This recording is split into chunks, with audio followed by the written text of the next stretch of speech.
you get used to it. It's really neat. Yeah, It's, you know, it surprised you how neat it was. I thought I was never going to get used to it. But shit, man, it turned out to be a breeze. You know? And now, I'd rather do it that way. I'm sure. You can And really like, strange engineers and stuff come in and they just go, ah, you know, and they see that. But shit, after a little while, they pick right up on it, you know. And, yeah, we cranked out a couple there. I did that last one with Lowell George. That was a good trip. That's a great record. I enjoyed it. We had a good time. Real good guitar. And he was a good guy, man. You know, shit, fucking, that was too bad, you know. But we had a good time.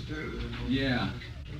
And shit, I wrote a lot of songs with him and stuff like that. I'm doing a couple songs in this band I wrote with him and stuff like that. You know, so. I didn't hear it. Yeah. Yeah, it's real hard to get table space, but you can hang out and shit like that, you know. Like, this place is real uptight for space. I know. That's it, you know. So, Is dude working those there on Hasselhoff? Yeah, hassle, Yeah, you know. But it's always just feel alright. You can come fucking hang out on the stage with me as far as I'm concerned. Sit down, fuck 'em. I'm just turning the knobs. Yeah, you pretend like that's it. You just earphones on. Hey, don't bother me, man. I'm busy. That's Right on. Too much. Gaffer's mate. Yeah, right. Yeah, all you have to do is know a few key words, right? Yeah. Gaffer's tape. Right. Razor blades. Roll it. Yeah. Well, what are you guys up to now? What's going on? Who are you for openers? We're from the University of Maryland. Oh, okay. Right up the road. Right. And we're just kind of, this is kind of like a hobby of ours. What we do is... Are you in like the journalistic department or something? Well, like that, we write stories. They have a paper there, story, you know. We write stories for them and stuff. And if they like them, they take them. Oh, I see. Interviews with people. So you guys are sort of freelancers. Yeah. But oh, well, neat. Right on.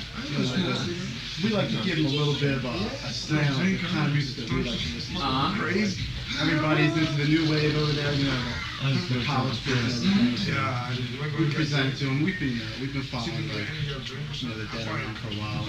We talked to artists out there during the summer. It was a lot of fun, you know. I enjoyed it. Sure, out of sight. It sounds like you guys had a good little scene going. No, it's fun, you know. I like to know about what people do with music. Far out. We listen to it, you know. It's about all we do. Hey Dan, I'll see you soon. I'm going to see you drink downstairs. Yeah, we've been having a real great time in this band. It's a good little band, you know, playing hot music, and it's a real good opportunity to like do something outside of the. Well, I hate to call it a monolith, but the Grateful Dead has become such a big thing that a lot of areas of music are hard to work on because there's so much responsibility on the gig. You know, you do a gig, there's 20,000 people there. Yeah, another term I hate to use is status quo, but you have to deliver at least a certain kind of show, which kind of limits your ability to be able to like try a lot of new ideas and shit on stage. And you pretty much have to kind of like stick to. You can stretch out a little bit, but you can't stretch out a lot, you know, and stuff like that. And that coupled with the fact that there's tremendous crowds and stuff like that everywhere, it kind of like it limits a certain kind of style of playing more, and that's the style of like a more laid back, kick back kind of a style, you know. And it's a part of music that everybody kind of needs to do, you know. And so this sort of provides occupation of our time when we're not doing Grateful Dead, like Jerry's got his band and Ace's got his band and I got this band, you know, and it sort of gives us an opportunity to go and play in a lower key situation and do things with sort of less gravity involved and shit, you know, where we can stretch out and try ideas. Like we try songs and stuff, we do songs every night that we've never done before and stuff like that. Just, hey, let's try this, you know. And so it enables us to stretch out. And right now, myself personally, I've been developing like new ways of producing records and stuff like that, and developing new tones and textures and approaches for recording. So this offers me like an ideal opportunity to be able to try various different ideas and different combinations of arrangements and instruments and tones and stuff like that. And having like Mike Larscheid and Billy Kreisman and Healy-Treece and Keith and all of that, who are all like great players, gives us a good opportunity to be able to try things, you know, and everybody's good enough players that everybody can pretty much handle themselves and cover their action and stuff like that. So you can spring something on them out of the clear blue sky and you can pick up on it and stuff, you know. So in that respect, it's really great. It makes it a good trip, you know. It makes it really fun. Plus it keeps us out of trouble. It gives us something to do. I mean, shit, the only thing we know is music. That's our whole life, you know.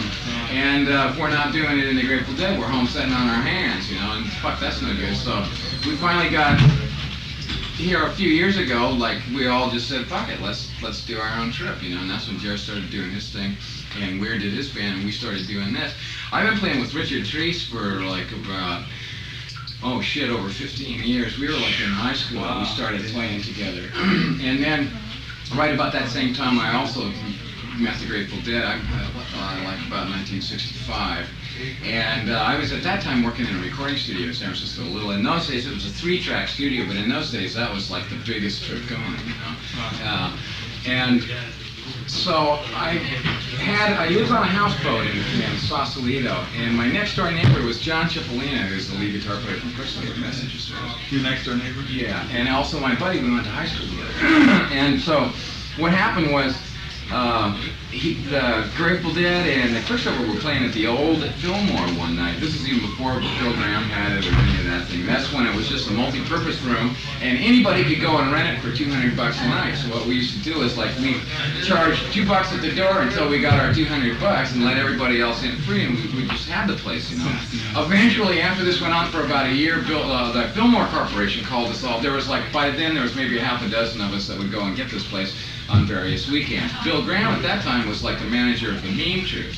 So once in a while they'd get it, you know, and then we get it, we do our gigs there. And then the Fillmore Corporation finally offered us a 1-year lease on the place for $5,000. Well, we were all like stone broke hippies, right? But Bill Graham had the bread, so he got the lease on the place. And then it turned into that whole trip. But prior to that, it was like a real loose kind of a trip. It was like this trip here, it was real loose, you know, and there weren't a lot of rules and regulations and stuff like that. So we just started, so I started doing that, and because I was working, so I went to this gig one night with Cipollina, who just conned me into going to the gig with him. And the Grateful Dead were playing there at the same time. And I walked in the dressing room, and I met Phil Lesh, and somehow we just clicked, you know. It was just. Did you know any of the guys at all? I didn't know any of them then. I knew Garcia a little bit, but I had only just sort of knew him casually, you know.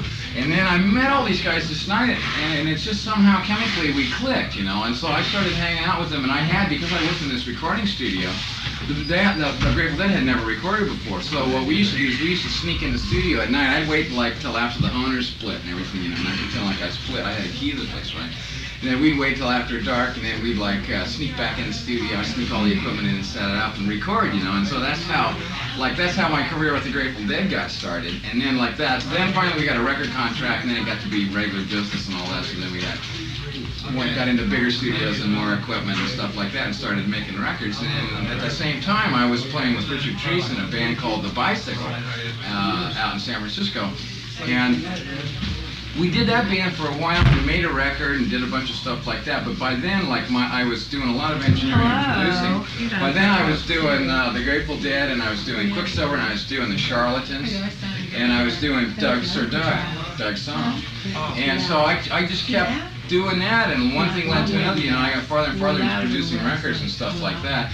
And then the Grateful Dead, always being such a looser, more broad-minded, hipper trip, like it offered me a place to be able to take my experiments further and stuff. Because the Grateful Dead has always been phenomenally good about writing with you for trying new ideas and stuff like that. As you've seen over the years, and like building that sound system and stuff, those guys gave me the thread. They gave me and Owsley $1.5 million to build that fucking 74 sound system. You know?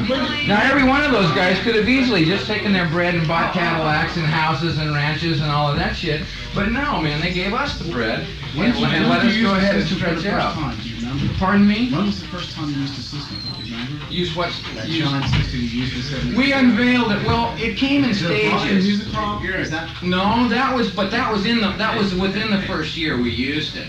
It was still in its breadboard stages in those days. That was what, like 72, 73. I saw a show there, 73, and it was this giant, right. Okay, now that was like the first sort of like colossal setup that we did, and we had done a couple other ones like it, but that was unique in that that was the first time we had ever done it in a proscenium-type theater. So we erected the special scaffolding, which there's still pictures floating around, you can see, where the bottom part was flat out, but then the top part, we tilted it all the way back across the top so that it would go up to the balcony. And we spent like a week setting this thing up, and it was magnificent. It was truly far out, you know. And between that and making records, I just, you know, I was busy all the time. And when the Grateful Dead had downtime, I would do things like produce records for Quicksilver and Sir Doug. I've done all of Sir Doug's records, and like Mendocino and all of those. I produced all of those songs. And then like the Grateful Dead finally just got to be more and more time consuming. And pretty soon it was just like, pretty soon I hung up. At that time I was signed to Mercury Records as a staff producer. And like I didn't dig that, so I scuffled around and got out from under that because I really wanted to be an independent, you know. So because I wanted time, I didn't want to be tied down to one thing. And the thing is, it's like if you sign on as a staff producer for a record company, then you sort of like have to take the bad with the good, you know. So you have to produce their shit groups along with their good groups and stuff like that. And I kind of didn't dig it because I didn't really, my goal really wasn't to just score this gig as a producer. I wanted to go farther and create music and design equipment and innovate new ideas for making music as well as just producing and stuff. So I finally got out from under that, and then I did a year stint with Capitol as a producer. And by then I had learned not to sign any more contracts with any record companies. You know? And because the Grateful Dead is, I never had to sign no contracts. We never have had contracts. It's always just been word of mouth agreement. You know, we agreed on it, and that's that. You know, so Record by record? yeah. Record by record, there was never any like permanent situation. There never has been, and probably never will be. You know, and so I got sidetracked with that for a few years. In fact, right up until now, I'm still doing that. You know, but when I have free downtime in the Grateful Dead, like we come out and do this band here, and I just got done producing a brand new Doug Song album, which by the way is a really great record. And yeah, in fact, in many ways, I think it's one of the nicest records he's ever done. You know. And so that was fun. We put that together. And then right after that, we pulled this together. We had this band out last May. We did a bunch of East Coast. We didn't get up here to D.C., but we did all around New York and New Jersey and upstate Long Island colleges and stuff like that. And it was just one of those, hey, what the fuck, let's do it and see what happens. You know, let's take a crack at it and see where it takes us. We went out and we did like a couple of weeks of just one right after another, bam, bam, bam, hitting them, you know. And all of a sudden we dug it, we were really having a good time, and somehow there was like a bit of magic in the combination of this configuration of musicians. Was like one of those strips of where the whole is greater than the sum total of the parts strips, you know. And so we decided, what the hell, man, it felt that good, let's kind of keep kicking around and keep it in the back of our heads, you know. So then we got back into Grateful Dead, we did a bunch of that, and then last month we finished up the new Grateful Dead album. We figured, well, fuck, we got some time to kill, you know. So let's throw this together and come out again, so we did it this time. The time before, we didn't have a bass player, and Keith was the bass player, and we didn't have a piano player. Keith was the bass player. But the music got like really involved and really started happening, and like so Keith moved back to his piano, and we got Michael Larscheid, who was the bass player in the Keith and Donna band. I don't know if you guys remember that. Oh yeah, sure. Okay. Well, Mike Larscheid and Billy, of course, was the drummer in that band. And Mike Larscheid was the bass player in that band. And Mike was producing records in Milwaukee in a little studio he manages, and he manages the studio and produces records there.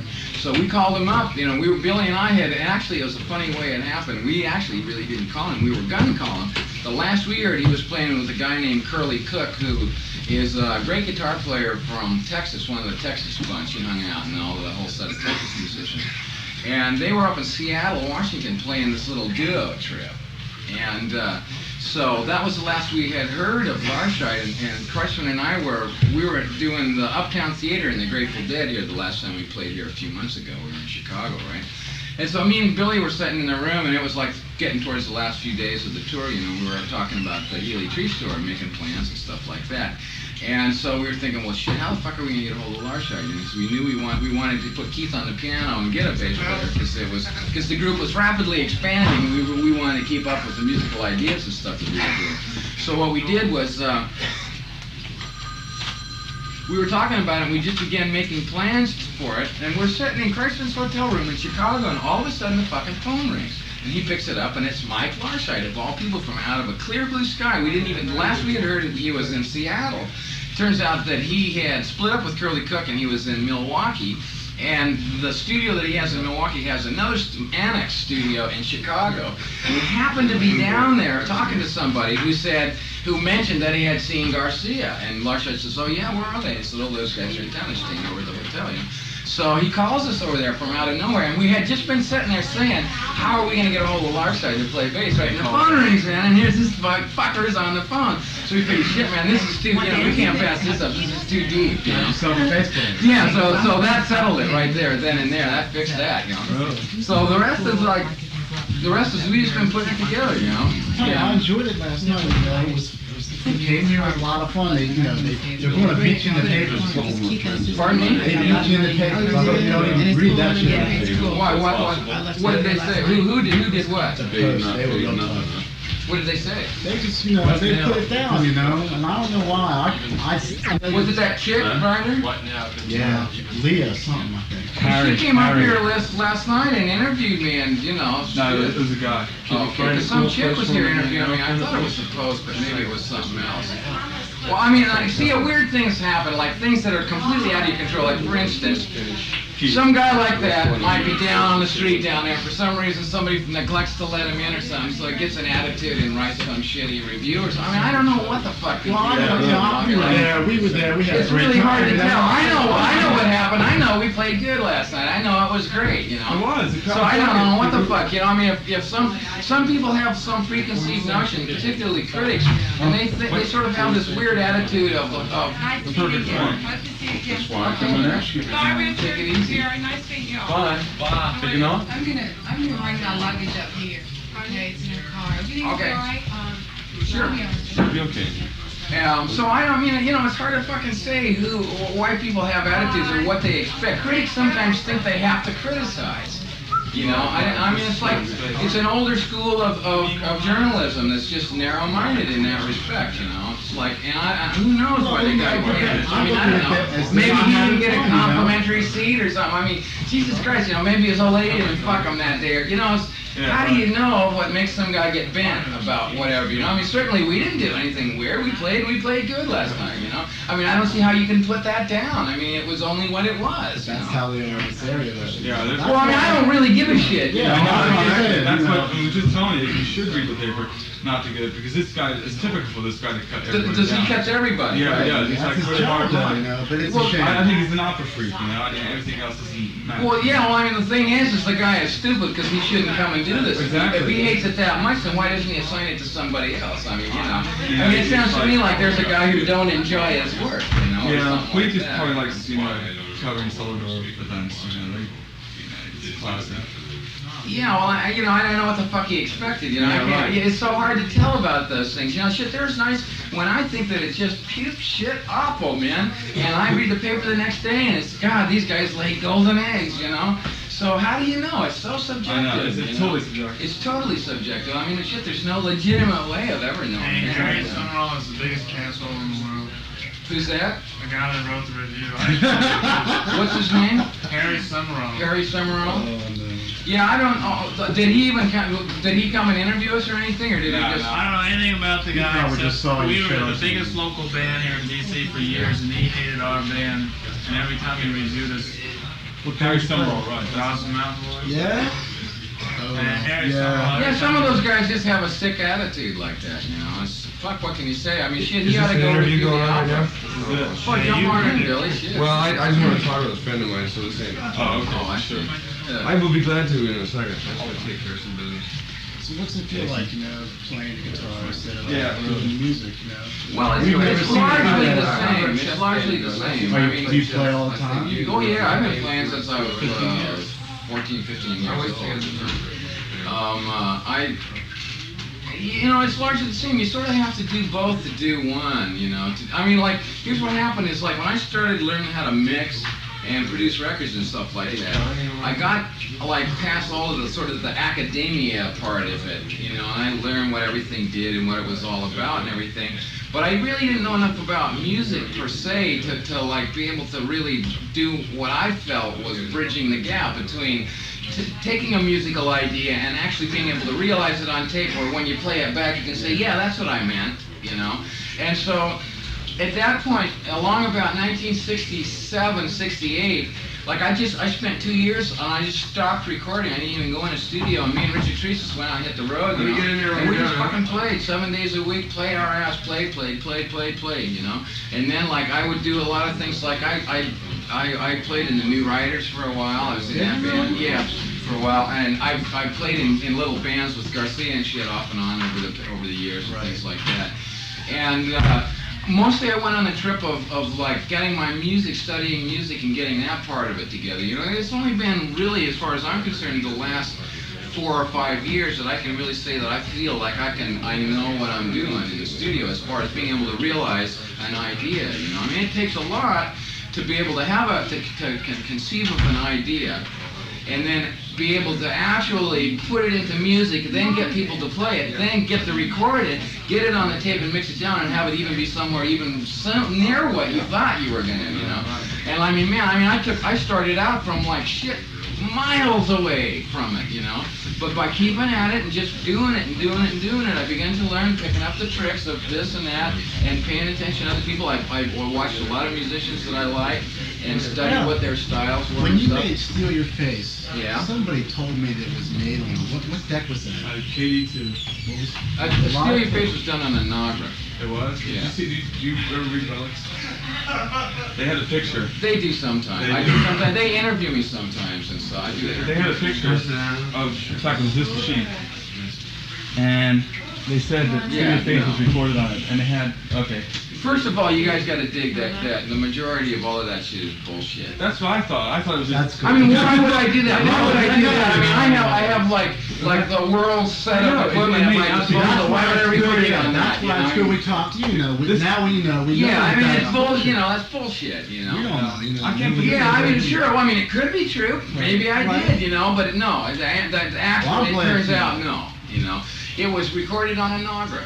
On a stereo Nagra, I bet which is someone what got I do confused. all my tapes I on. bet you somebody got confused. These Nagras. It sort of looks like that, and you can, right? You know, people see that and they think, "Oh shit, a portable tape machine, huh?" But I mean, you guys know what a Nagra is. I mean, it's nothing like it. It's the definitive tape machine. And for like hell, since the stereo Nagra came out in like I think '69. And it's when we got the first one, and we mastered every record we've ever made is we've mastered on the Nagra, just because we like the sound of them. It's a good sounding machine, you know, and it's the only machine that has all-pass phase correction networks in it. Like tape, the concept, the principle of the physics of tape recording has a lot of like phase distortion. Right. Just inherently the design of magnetizing metal. It creates a certain amount of phase shift. Well, Nagra is the only tape machine that has these networks in it that invests and equal and opposite amount of this phase shift so that it nullifies it and everything comes out phase accurate. And that gives you a much more clear, transparent, better transient response and stuff like that. Less phase distortion is obviously cleaner music. So that's what attracted me about the machine, you know. Speaking of canceling circuits, didn't you have you used 2 microphones. We at one time in the big system had differential microphones, but differential microphones are actually, on paper they're great, but in reality they don't work. And the reason why is because in order to get a legitimate canceling, they got to be both omni, and they also both have to be real close together because, like at 4,000 cycles, the wavelength is only like 4 inches, you know. So like if they're less than that far apart, then it doesn't cancel anything above 4,000 cycles. So at some point it fails to cancel.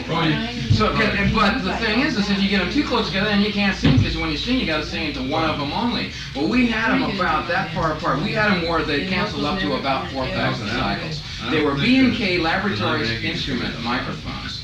They're like the finest. You know what a B&K lab mic is? Right. They're the definitive. Are they ribbon or electric? No, they're condenser. Condenser, but they got the power supply. They have the power supply. There's like the circuit is in the body of the microphone, and then it's phantom power. Well, we bought a bunch of these and built them into these differential packs. They just come as mono microphones, and we built them into those little boxes and all of that. And then. But on the low level, it still offered the same thing. Even low power FETs still give you the advantage of infinitely high impedance input and infinitely low output. So it makes it like a really hip device for doing things like converting a guitar pickup to a recording board and stuff like that. It's a perfect puffer, you know, and they're low noise, and you can get them to match up pretty good and track pretty good, so you can buy some up, and then they can go through temperature changes and pretty much hang together, you know. No summer runaway. Yeah, well, you have to do a little bit, but because it's not a high power situation, you don't really have to worry about it that much. And I just design my stuff to swing 4 times what it needs to swing. That way, if it bias shifts around a little bit, you're still well within the window of the swing that you want. So it doesn't matter, you know. And so, like, I guess, can I get a rum and coke? Okay. So, like, I guess I started doing, 1969 is when 70 is when I invented the phaser and the direct box. And 71 I did the pickup, the piano pickup, because that's when I was producing the Shady Grove album with Quicksilver, Messenger Service. And I subsequently did some more after that, but that was the first one that I produced. And like I said, that pickup was a means to an end, because I was sick and tired of hearing Nicky Hopkins play with a fucking contact mic, you know. And then Nicky quit the group, and then I that was when I was out roaming around. Then I came back to the Grateful Dead. I was with the Grateful Dead before that, and then I kind of, what I wanted to do is I just wanted to go out and sort of expand my scope a little bit. So I just went to the band and all the Grateful Dead guys and said, look, you guys, I need a year or two sabbatical. I want to go out and learn some more things. I'll be more valuable to you when I come back. You know, I needed to experience more stuff. So then I went out and I did those Quicksilver records and I developed that pickup and stuff. And then just about that time I came back to the Grateful Dead, Keith joined. And so that gave us another piano, and it gave me another opportunity to have somebody who was willing to stretch out with me, try ideas and stuff. So then I took that pickup to the second step, which is where it is now, which is like a real polished version of it. And it's still to this day, like after that, Help and Steel guys came out with the magnetic one, but it sells for a lot less money, but it's a real kind of a cheesy thing, you know. It don't sound good. It's a piece of shit, kind of, you know. Have you seen their suitcase? They have a whole little stuff. Yeah, their little routine. Don't sound very. It doesn't sound good. They use real thin magnets, and the tension is so great on the piano that it just saturates the shit out of the magnet. So if you get on it a little bit, it just starts turning to garbage. You know? But that's why I selected the electrostatic system. The Countryman pickup works like a condenser microphone works. Only instead of there being a diaphragm, the strings are the diaphragm. So there's little plates that lay down across the top of the strings, and they're polarized with a polarizing voltage and also connected to the input of a preamp. And then the strings are grounded, and then the strings moving within that field generates the voltage, and that's how it works. But the unique thing about it is that it's limitless in swing. You can hit all the swing you want out of it and stuff, you know. And you don't have to worry about saturation and things like that. I mean, it can deal with the realistic dynamics of a piano, which are like some 10 times greater than a guitar or even a drum. The piano has the most tension of any instrument, any acoustical instrument. Like the tension on the string, when you strike it, there's more energy exchanges place in a piano than in any other instrument. And I mean, like if you go to measure it, you'll damn soon see that. Pianos have an incredible transient response, you know, and that was another thing about it. I mean, shit, when you put a contact mic on the soundboard, I mean, that's just so limited in what you get out of it. You don't hear it half the sound, and what you do hear is all saturated and distorted and crap like that, you know.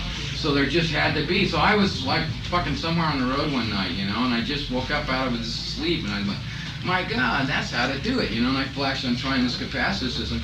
Because, like, I was participating in Olympic at that time in Owsley and Wickham, and those guys are going, oh, you got to use magnets, because they were into magnetics. But I couldn't conceive of getting a magnetic setup that was small enough to be fitting into pianos and still be able to not saturate and stuff like that. I mean, I tried it, and you just couldn't do it, you know. The Help and Steel saturates. I mean, if you don't care, great, you know, it's a great $500 pickup, you know. But if you do care, doesn't work. Were you around with the band when Owsley gave the band that sound system that was a really strange sound system?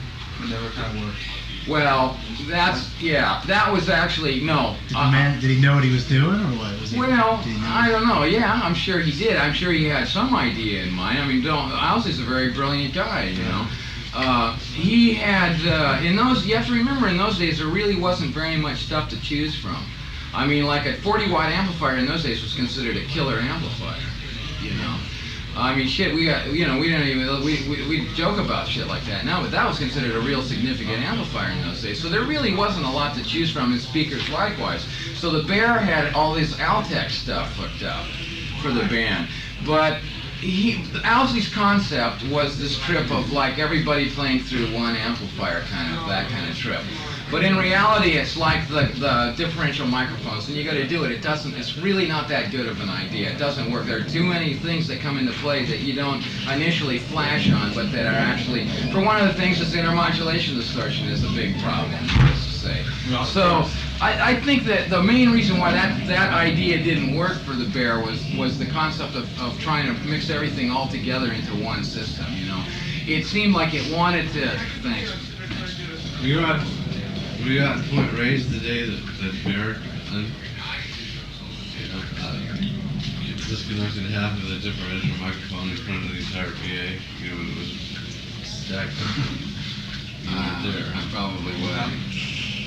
But the Bear's notorious for doing shit like that. It was the most mind-boggling, insane sound. You might say it was an enlightening experience. Yeah, everybody dove kind of in a state of panic, shock, silently, headed for the door. That system was 57,000 watts. RMS too. RMS. It was a microphone in front of the wall. Yeah, Owsley did that. He's done a couple of those to me. One time, like in the Rolling Stone, the movie, the Altamont movie, you know, we did that Altamont gig, and we also, the day before that, we had a gig at Winterland, which is the Grateful Dead and the Rolling Stones. And I had set up the sound system, and Owsley's one of those guys that's famous for coming in at the last minute wanting to change something, right, you know, so. In those days, this was when solid-state amps were brand new, and we had these Crown DC300s, which was like the first transistor high-power amp, you know, although there was a hell of a lot of things wrong with them that they later had to revise. But one of the things was that they would latch up and set your speakers on fire and shit like that. So, because they weren't protected. And that was before the days of learning how to take care of thermal runaway and all that, and current protection, current limiting and stuff like that. So I had set up this whole entire sound system, and I was trying, on all my bass cabinets, I was using these new Crown DC300s, and at that time they were brand new. So it's about 10 minutes before showtime, right? The Rolling Stones are ready to go on. Owsley comes in late as usual. Hey, I want to hook up my cassette machine. So, okay, great. So he walks up to the booth, and he pulls this typical Owsley, he pulls the wire loose, and it's like it was an RCA plug. Well, you know how you pull out an RCA plug and the ground comes loose before the center comes loose, so for that moment you're putting some potential in the system. Well, he leaves the fucking pot wide open, he goes and pulls this thing out, runs all these fucking Crowns to full power, they all latch up, and all of my fucking speaker cabinets catch on fire and start burning, man. And this is like 5 minutes before the show starts, man. Owsley, man. So like the booth is up, this is in Winterland, and the booth is up on the second balcony, and I started running after him because I was gonna beat him up. I was so fucking pissed off for him burning up my whole goddamn system before the show started. And so I started going up the stairs one way, and he runs the other fucking way. I get up there, his cassette machine is up there, and I grab it and I throw it down, and he bounces it off his back, you know. Get the fuck out of here, I'm gonna kill you, man. And then I proceed to get all of the Grateful Dead crew guys, and we feverishly rip down all the fucking bass cabinets, take out all the speakers, and make this incredible run over to Oakland to Leo's Music and buy all these new speakers, and the show is great. Oh God, man. That's the Bear story. That's like typically the Bear. But I mean, for all of that weirdness, he's a very brilliant guy, man. A very brilliant guy, a livable guy, and he's come up with some incredible innovations, man. He's been one of the major contributors to the state of the art, you know. Right now, we unveiled a sound system New Year's at the Oakland Auditorium, and we played there. That's definitely the sound system of the future. It incorporates computers and stuff, and we've got it down now where we've got computers that continuously real-time sense every speaker in the system, determine whether or not it's operating in a linear fashion and linearize it so that, and at the same time, all of the speakers all get swept out for time delay so that they're all adjusted so that the arrival time is all exactly the same.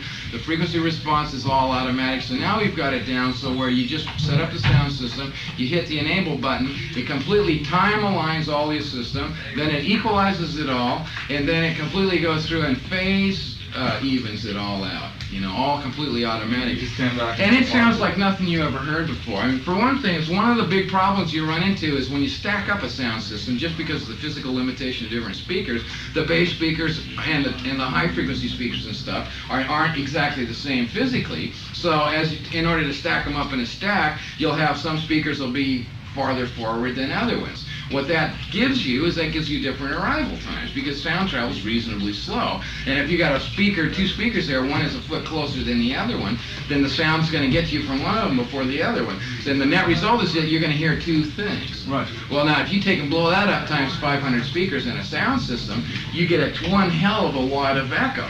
Could you put it in a small place? It doesn't matter whether you put it in a big place or a small place. So what the main benefit of time aligning all of the speakers is that it takes away all of this echo. And it'll make a room that just sounds like a garbagey echo pit sound reasonably present because you're not dealing with 500 different arrival times. You've only got one arrival time. And the coherency is just amazing.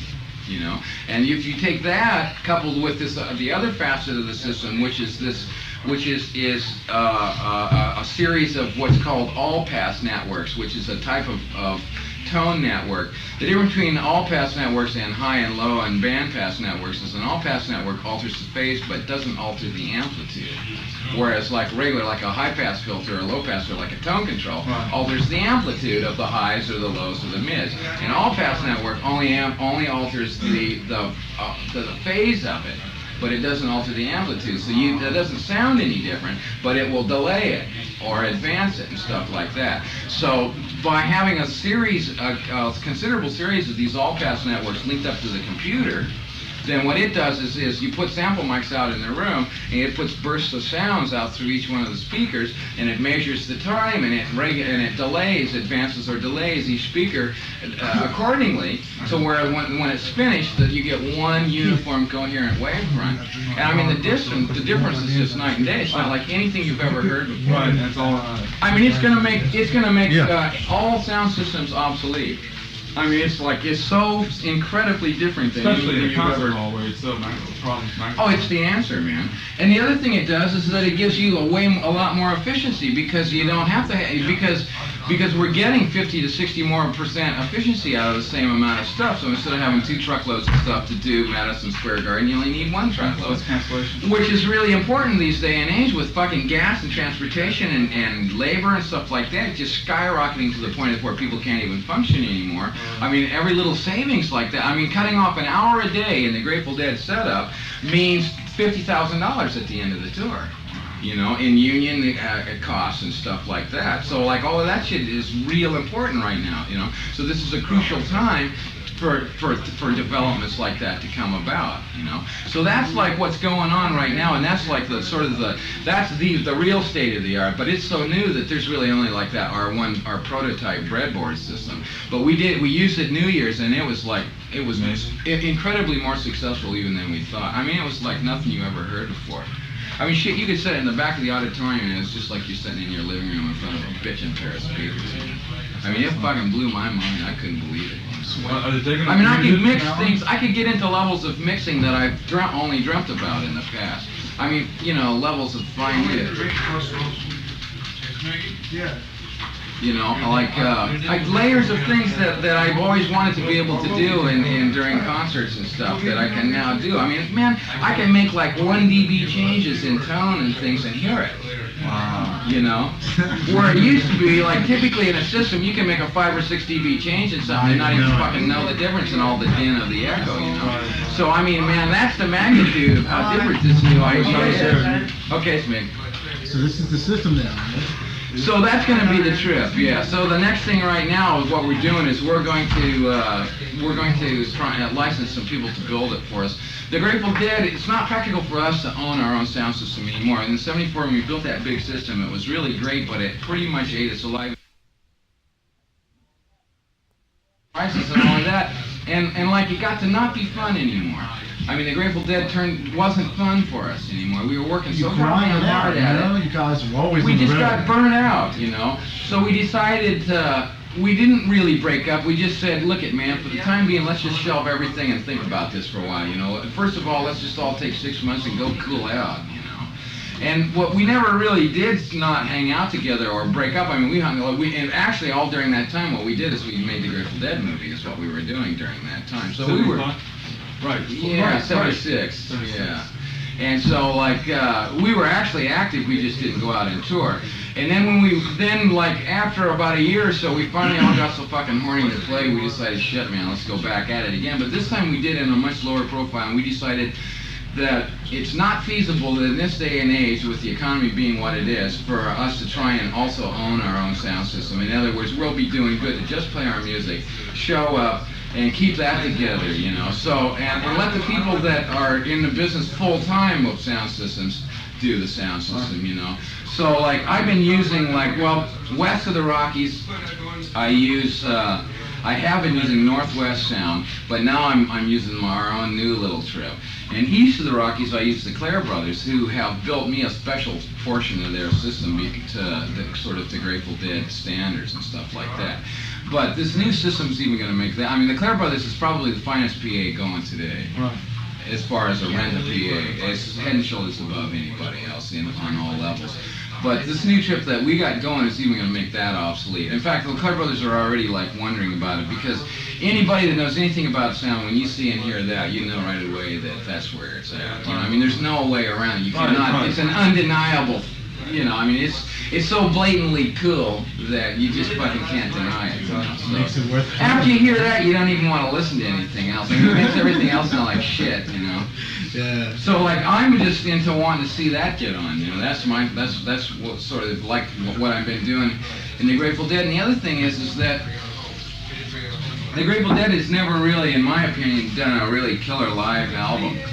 So what I've been doing about over the last 2 years is I've been developing a way to record the Grateful Dead live that uses what I call clusters of microphones in an MS situation, which is a sum and difference kind of a setup. So the way you use microphones where you put them back to back, and where the patterns overlap, they add and subtract in certain ways. It's how your ears are thought to work, you know, the way you can tell a sound is coming from there or there, something like that. It's 3 per cluster. There's usually you have 2 like this. Yeah. If the stage is that way, you have 2 like this and then 1 that way.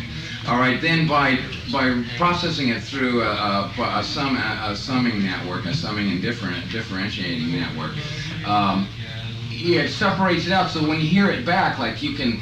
It has 2 things. It has one. It has the coherent point of view. In other words, if you take 2 stereo mics and you put them far apart, in reality, your ears aren't far apart. Right. So while it gives you separation and stuff like that, it lacks a certain amount of authenticity because it's hearing it from this distance. Right. But the other way of looking at it is put the microphones here and let it listen from out there like your ears work. Now that's my own, that's after going through, having tried all the different ways, that's the way that I personally like the most and the way that I feel is the most realistic.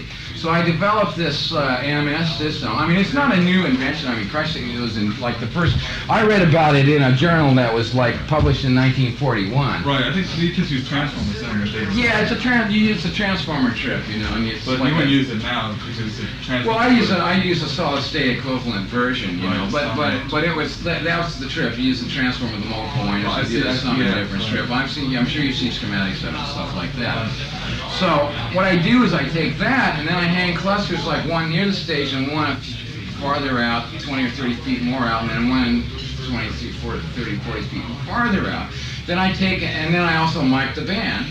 Then I take and I electrically delay the band out to the first cluster, and then that one out to the second one out to the third one. And that result is that the sound that you hear, 2 things happen. Number 1, it's like you're on the stage and in the audience and everywhere all at the same time. So you hear it like if you want to be some help besides this, we're having real trouble with the set because they want us to do like only 8 songs, man.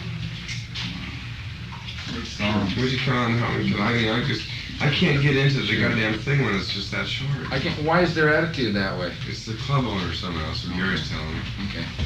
Everybody's got to go to work. All right, it's cool. Anyway, it creates a hologram too. The other thing that happens is that the sound, if you have a pair of speakers, like you can do this, And the sound appears out here in the room, and you can walk around and you can stand between the speakers and the sound sounds like there, even though the speakers are behind it. It's like in a hologram, an acoustical hologram, and it really works. And that's like the method that I'm perfecting and unveiling for the recording of the next Grateful Dead live album. Then what I intend to do is I intend to get the band to book a tour solely for the purpose of recording of all the choice halls around the country, you know. So do like 10 different venues of our 10 most favorite venues. Yeah. What are some of your favorite places? Oh, Shave. I like the Uptown Theater. I like the Fox in Atlanta. I like, there's a little place, the Soldiers and Sailors Memorial in Kansas City. Stanley Theaters, cool. Yeah, mostly those kind of places. You know, that gives you the idea. That's roughly the trip. What I want to do is I want to plan a tour in those places and then take the setup and record the whole tour. Then just go back home, check out all the good shit, and then theoretically we should have a real great album. When we get to see you guys again on the East Coast, when they're going to be touring? We're going to do a Saturday Night Live the first week of next month. And also a Nassau County Coliseum and a Deadhead show at the Capitol Theater, which we may also broadcast. Are you going to do I'm a not tour? doing or- it. There was a question. Have you ever thought of the Madison Square Garden last spring? They turned the lights on and the first Yeah. set on the crowd. The third Why did they do so fucking funny? Cool the, You guys gonna have to play. All right. Cool out the audience. I'll do. Because we got a phone call that says the Yeah, you doing, man? one of the band members. They had the lights on and had a bunch of plainclothes cops Keep looking the door around. down. It was a great show, though. I know. Come on. I embarrassed him last night, man. We fight her in English.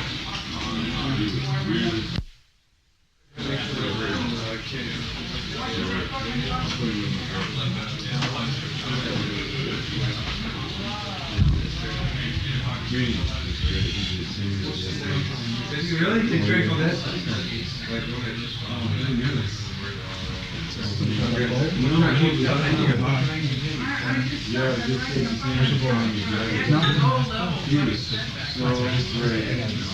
The order of priorities is all Take a look for a second.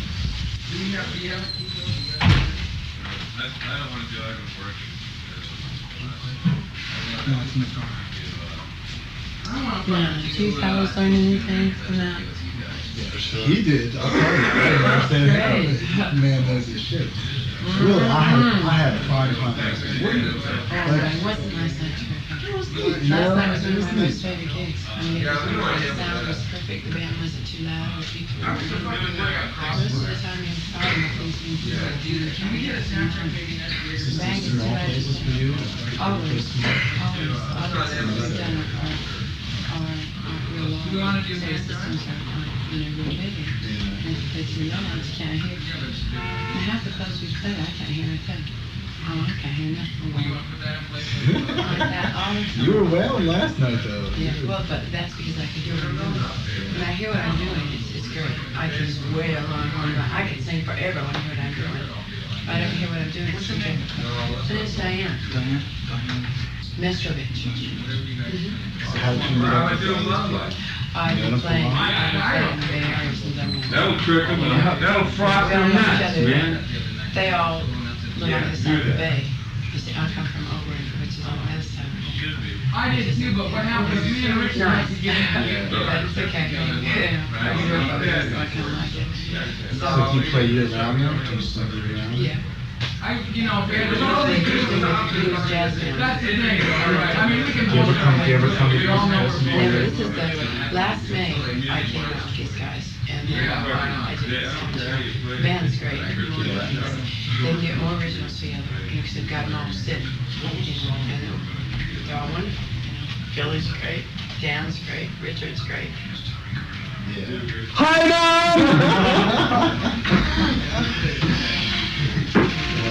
Too much. Really, man, it's like we just wanted to talk to some people here for a while. It was, for sure. The same with these guys, Dreams. Yeah. They're all great. They're all good musicians.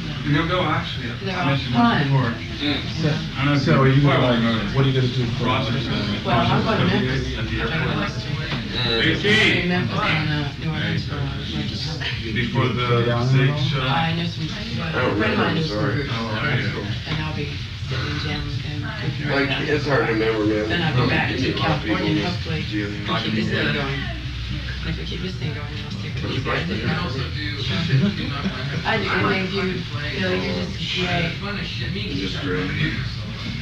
You know, like great driving's a lot of fun. You said you rehearsed behind the movie theater on Front Street. I remember that one thing we were talking. You mentioned how I was a little I asked her how you like the shakedown street. Yeah, we were waiting for a plane in the last room, and we were getting to go to the Capitol Center. Well, I don't remember what the. Yeah, you But I just have a lot in my mind. We got. So that has to be tonight or what? That has to be down there tonight? No, that's the audience. No, I mean management. Watch you do a real fast, quick set, and I always feel like that's ripping the audience. It is ripping the audience. Last night it was fun. I'm like this. I hope this is being picked up. Last night. Were you here last night? Yeah. Oh, it was excellent. Yeah, we gotta get So do they give you a lot of shit though if you go like past the deadline? They can't get price things. Yeah, they can. Not him, they can. They take care of I him. got too many people. All right, well, take care, have fun. I'm ready to go, man. I gotta go. I hope I see you around here. I hope that we come back. I hope that we get back and then go through that. Because there's a lot of little fucking fancy places, that you can play at. There's a lot of people around here that are, really responsive to that music.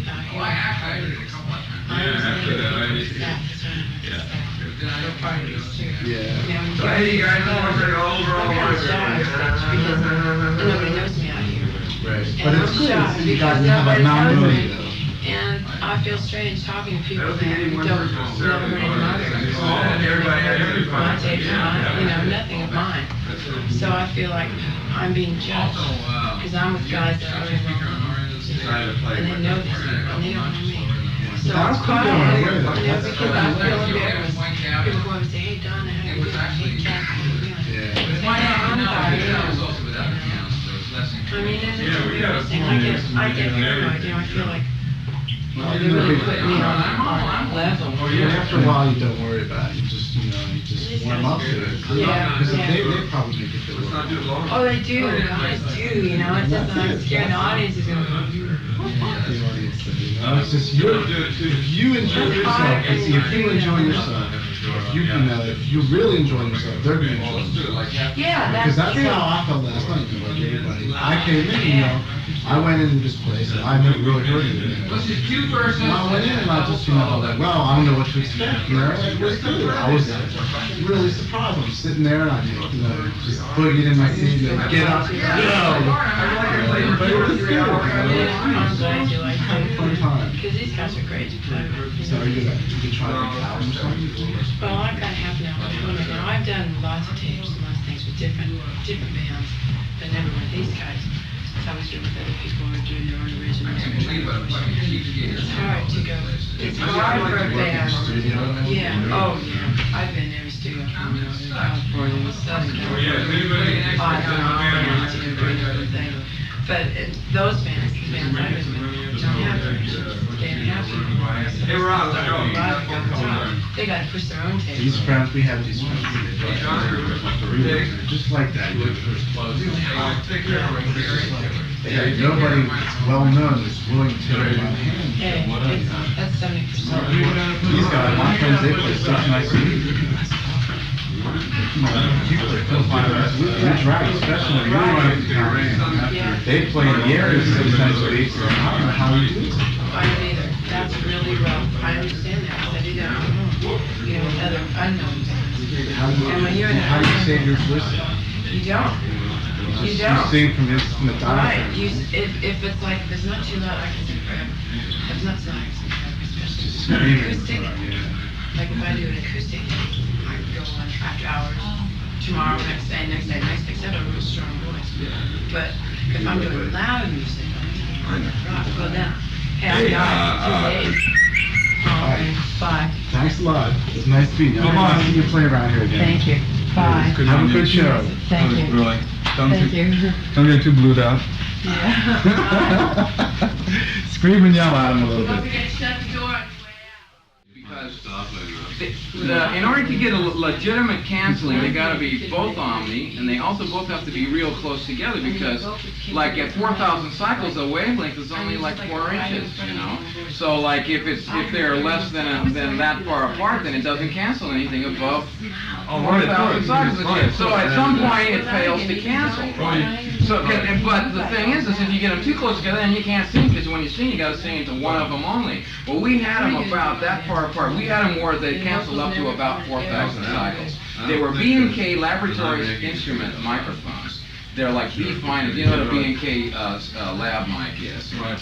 They're the definitive. Are they ribbon or electric? No, they're condenser. Condenser, but they got the power supply. They have the power supply. There's like the circuit is in the body of the microphone, and then it's phantom power from the remote. Well, we bought a bunch of these and built them into these differential packs. They just come as mono microphones, and we built them into those little boxes and all of that.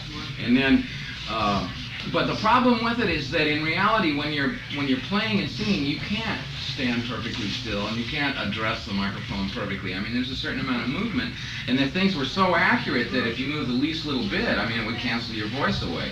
So it actually wound up being more of a pain in the ass. I mean, it was one of those things that was great on paper, but when you went to use it, like it just was impractical to try and use. So that's why we shit canned it. You know, I mean, it just was impossible to use it.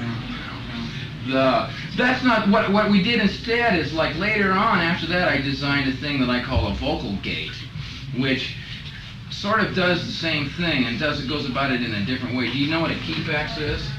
No. Well, it's a gate. What it does is that it shuts off the microphone until above a certain It's like a threshold. squelch in a way. Yeah, it's like a squelch, right? Okay.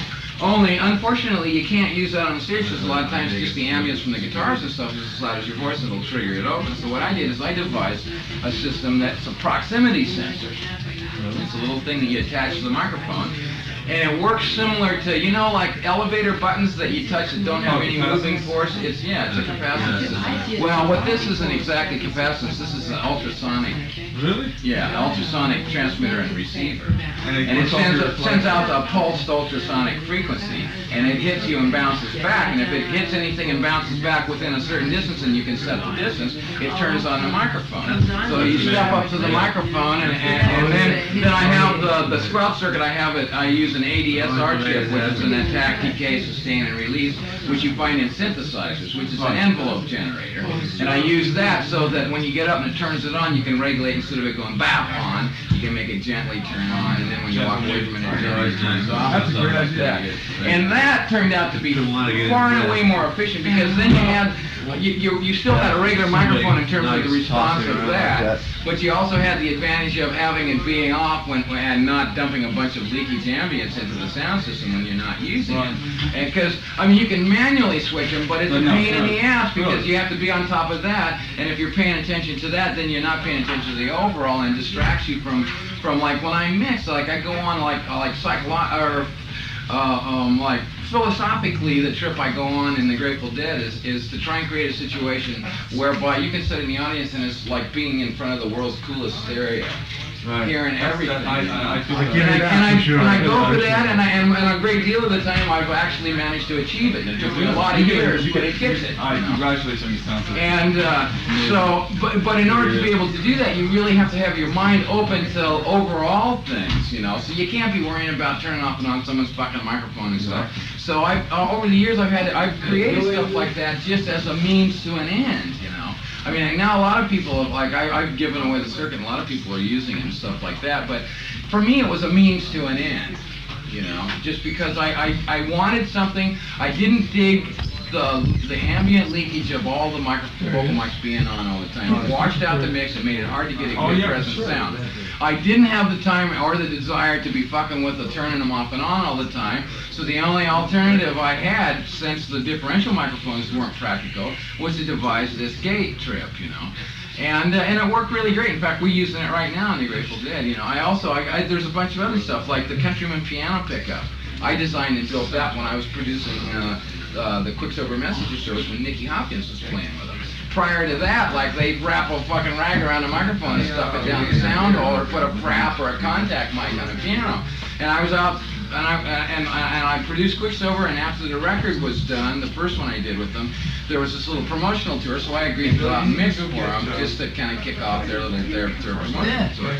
And it appalled me at this, here's this world's incredible piano player, and this fucking little garbage coming out of a contact mic on the piano, you know. So I was laying in bed one night, and I had this flash of designing a pickup. A pickup for a piano. And everybody had been using magnetics. At that time, I was also a member of Alembic, which was originally Owsley and Bob Matthews and myself and Ron Wickersham and Rick Turner. And those guys were at that time designing pickups and stuff. That's also in the days when we were starting to hop up guitars and invent our own pickups and shit like that. So those guys had their energy invested in magnetics. Magnetics, unfortunately, wouldn't work for the piano, at least in my mind, because of the extreme tension on the strings. The transient response supersedes the ability of the magnets in a magnetic pickup, unless you had magnets that were so large you couldn't physically get them in the piano. So that's when I coughed up the capacitive system, which is limitless dynamic response and all of that kind of shit. So then I licensed Carl Countryman to make them. And also the phaser. Now everybody got phasers now, but it used to be if you wanted to do a phase, you'd have to make a duplicate copy of your tape. Then you start the two tape machines and you mix them both together. And as the two tapes start running by each other, it creates this phasing effect. Well, oftentimes to get it to phase just where you want to in the songs and stuff, it'd take you all fucking day to get a track right. So like I'd say, well, why not build a phase shifter? So I started fucking around with this idea of building a phase shifter. And by that time I was already working with Carl Countryman about my piano pickup. So I got him to build me this phase shifter device, and that became the Countryman phaser, which was also the first phasers ever. I mean, now MXR, every fucking buddy and their brother makes them, but at that point, yeah. That'd be amazing. And also, like, there's the direct box. I invented the Countryman direct box, too, which prior to that, everybody used shitty transformers in a passive situation. And what happened was that if you do something like plug a bass guitar into it, it would load the pickup down enough that you'd lose all of the, like, sub-frequencies. You'd lose everything from, like, 50 cycles down. And everybody in studios for years just did it and didn't say anything to anybody, you know. And the concept used to bug me because I was interested in getting full range sound. So what I did is I devised this box, which was an active box. And the significant difference is that it didn't tax the pickup, so that it didn't drag down the sound. Is there any chance I can get a little taste of that? Okay. So what I wanted to do is I wanted to devise something that didn't tax the pickup. I wanted to be able to record a bass direct without fucking it up. Right. So what I did instead is I built a buffer, what's called a buffer, which is a stage of amplification that doesn't necessarily amplify, but it separates. You know, so what it did is it placed an invisible load on the instrument while it converted it to a low impedance to go into the recording consoles. So it's an active thing. Everybody's using transformers, you said. Everybody prior to that was just using matching transformers, right? So what I did is I built this active one, and all it really was is like a sophisticated FET buffer. FET buffer, and then it phantom powers, like, you know, condenser microphones phantom power, right? Well, this thing phantom powers too because it has active components in it. But the thing is that it offers like 50 meg impedance to the pickup instead of 50K, which transformers were. Do you remember what year you started doing all this? Oh shit! Because FETs didn't come out for a while. I mean, not in pop, you know, for 70 years. Well, low level FETs have been around for 15, 20 years. Yeah, see, the high level power FETs are what's new. This is the current. Yeah, power FETs are new. What it is it took them a long time to get a complementary set of power FETs. In fact, nobody really still got a real rock solid one, you know. But the Japanese guys are the world leaders right now in transistors. I mean, their rag transistors cut America's best transistors. There's no bullshit about that. I mean, there's just no comparison. I mean, their shitty transistors cut the best we take, you know. So, and they're coming out now. They got power FETs now, complementary pairs and shit that are.